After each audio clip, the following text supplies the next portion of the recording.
Teachers MLC ఎన్నికలలో చాలా మంది టీఆర్ఎస్ ఎమ్మెల్యేలు ఉన్నప్పటికీ కూడా పోటీ చేయడానికి ధైర్యం చేయక టీఆర్ఎస్ కు ప్రజలు బీఆర్ఎస్ ఇచ్చిందని ఫామ్ హౌస్ కి పరిమితమైన వాళ్ళు ఇయ్యలేదా మళ్ళీ మీటింగ్ పెడుతుర్రట. మీటింగ్ పెట్టి ఎవరిని ఎమ్మెల్సీ చేయాలని చూస్తారట.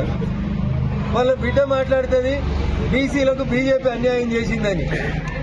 తల్లి మేము 2 ఎమ్మెల్సీలు ఇస్తే 2 ఎమ్మెల్సీలు గెలిస్తే ఒకటి బీసీ గెలిచినాం, ఒకటి ఓసీ గెలిచినాం.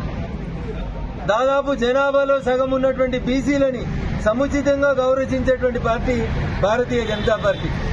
అమ్మ కవితమ్మ, నీకు చిత్తశుద్ధి ఉంటే మీ నాయనతో మాట్లాడి పార్టీ ప్రెసిడెంట్ మీ నాయన అగ్రకులం కాబట్టి వర్కింగ్ ప్రెసిడెంట్ ఒక బీసీకి ఇయ్యండి.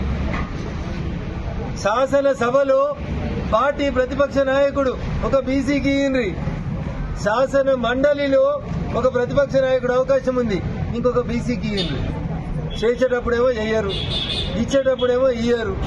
ఇచ్చినా 4 ఇయ్యరు బీసీలకు మీరు మంత్రి పదవులు.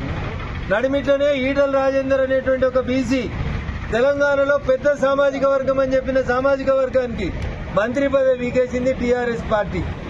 ఇవాళ కవితమ్మ వచ్చి బీసీలకు అన్యాయం చేస్తున్నారని మాట్లాడితే దయ్యాలు వేదాలు వాళ్ళు ఇచ్చినట్లున్నాయి. కవిత గారు ఇంకొకటి కాదు. నీకు పదవి కావాలి, మీ బావకు పదవి కావాలి, మీ అన్నకు పదవి కావాలి, మీ నాయనకు పదవి కావాలి. మరి ఇక బీసీలకు పదవి ఎప్పుడు ఇస్తారు కవితమ్మ అనేది ఒక్కసారి ఇలా ఫామ్ హౌస్ చర్చలో నువ్వు మాట్లాడు. మీ నాయనతోటి చెప్పు, అర్జెంట్ గా వర్కింగ్ ప్రెసిడెంట్ పదవిని ఒక బీసీకి ఇవ్వని చెప్పు.